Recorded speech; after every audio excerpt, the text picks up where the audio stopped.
Assalamualaikum warahmatullahi wabarakatuh. Saya Michelle Niantar Fatima dari jurusan Bimbingan Konseling semester 2 kelas B. Di sini saya akan mengkaji ulang tentang manajemen kurikulum yang dikaji oleh Ibrahim Nasbi. Secara etimologis, istilah kurikulum berasal dari bahasa Yunani yaitu kurir yang artinya pelari dan kuriri yang berarti tempat berpacu. Kurikulum adalah seperangkat rencana dan pengaturan mengenai tujuan, isi, dan bahan pelajaran serta bahan yang digunakan sebagai pedoman penyelenggaraan kegiatan pembelajaran untuk mencapai tujuan pendidikan tertentu. Nah, manajemen kurikulum adalah suatu sistem pengelolaan kurikulum yang kooperatif, komprehensif, sistemik, dan sistematik dalam rangka mewujudkan ketercapaian tujuan kurikulum. Nah, keterlibatan masyarakat dalam manajemen kurikulum maksudnya agar dapat memahami, membantu, dan mengontrol implementasi kurikulum sehingga lembaga pendidikan selain dituntut kooperatif juga mampu mandiri dalam mengidentifikasi kebutuhan kurikulum, mendesain kurikulum, mengendalikan serta melaporkan sumber dan hasil kurikulum, baik kepada masyarakat maupun pemerintah. Manajemen perencanaan kurikulum. Maksud dari manajemen dalam perencanaan kurikulum adalah keahlian atau managing dalam arti kemampuan merencanakan dan mengorganisasikan kurikulum. Nah, hal-hal yang perlu diperhatikan dalam proses perencanaan kurikulum adalah siapa yang bertanggung jawab dan perencanaan kurikulum, dan bagaimana perencanaan kurikulum itu direncanakan secara profesional. Lalu ada manajemen organisasi kurikulum. Nah, organisasi kurikulum adalah struktur program kurikulum yang berupa kerangka umum program-program pengajaran yang akan disampaikan kepada peserta didik.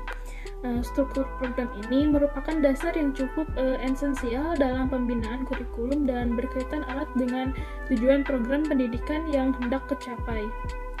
Kurikulum lebih luas daripada sekedar rencana pelajaran, tetapi meliputi segala pengalaman atau proses pembelajaran siswa yang direncanakan dan dilaksanakan di bawah bimbingan lembaga pendidikan.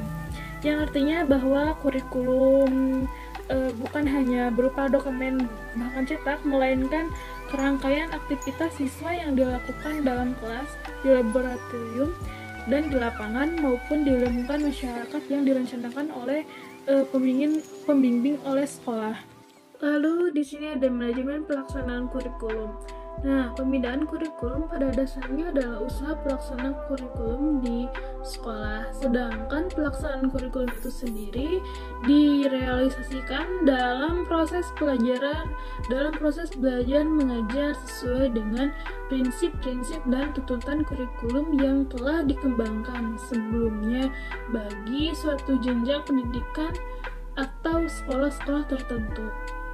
Pokok-pokok yang kegiatannya dapat dikelompokkan menjadi 9 pokok, yaitu kegiatan yang berhubungan dengan tugas kepala sekolah, dengan tugas guru, dengan tugas murid, dengan proses belajar mengajar, dan kegiatan-kegiatan ekstrakurikuler dan evaluasi.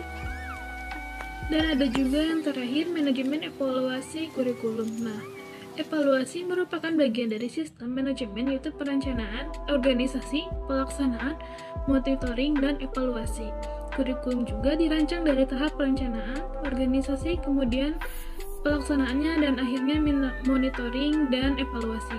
Tahap evaluasi maka tidak akan mengetahui bagaimana kondisi kurikulum tersebut dalam perancangan atau pelaksanaan serta hasilnya. Nah, kesimpulannya yaitu manajemen kurikulum adalah seperangkat kemampuan dalam mengelola kurikulum, mulai dari perencanaan kurikulum hingga evaluasi kurikulum. Kurikulum yang baik adalah kurikulum yang mengikuti perkembangan ilmu dan teknologi yang berbasis pada masyarakat. Kegagalan dalam memanage sebuah kurikulum akan berakibat fatal pada keberhasilan dunia pendidikan. Oleh karena itu, setiap penanggung jawab lembaga pendidikan dan seluruh stakeholder pendidikan harus memiliki visi yang sama dalam merencanakan, mengorganisasi, melaksanakan, dan mengevaluasi sebuah kurikulum. Sekian dari saya. Wassalamualaikum warahmatullahi wabarakatuh.